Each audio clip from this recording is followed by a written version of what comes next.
My dear friends, మీరెక్కడో ఏదో పోగొట్టుకొని ఇంకెక్కడో వెతుకుతున్నారు కదూ. ఎస్, ఒక వ్యక్తి దారిలో ఏదో పాడేసుకొని ఇంట్లో లాంతర్ వెలుగులో వెతుకుతున్నట్టు మీ జీవితం ఇలాగే తయారైంది. దేనికోసం వెతుకుతున్నారు అని స్పష్టత కూడా లేకుండా మీ జీవితం అంధాకారంలోకి తోసేయబడింది. ఇంకా ఎన్నాళ్ళు వెతుకుతారు? ఇక చాలు. ఆ లాంతర్లో మీలో వెతకండి. ఆ లాంతర్లోనే మీలో వెతకండి. మీ అంతరంగంలోని ఎన్నో మధుర స్మృతుల భావాలు మరుగున పడి ఉన్నాయి. ఇప్పటి వరకు వాటిని మీరు పక్కన పారేసుకుంటూ వెళ్లారు. అవన్నీ మీకు ఆనందాన్ని, ఐశ్వర్యాన్ని సైతం ఇవ్వడానికి సిద్ధంగా ఉన్నాయి. ఒక్కొక్కటిగా బయటకు తీయండి.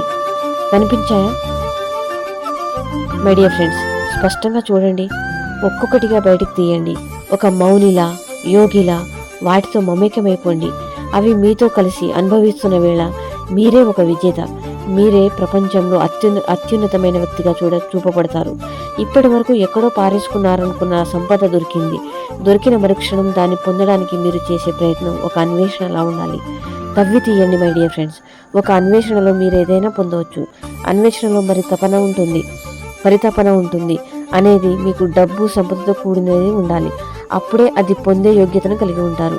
విశ్వం ముందు మీ పాత్ర నుంచోండి. అది ఎంత పెద్దదైతే అంత మీరు పొందగలుగుతారు. విశ్వంలోని అనంతమైన సంపదను చేజించుకోవడానికి మీరు అర్హులుగా మారండి. బయట విషయాలను కట్టిపెట్టి అంతరంగిక సంబంధంతో మమేకమైపోండి. Thank you universe. Thank you Guruji.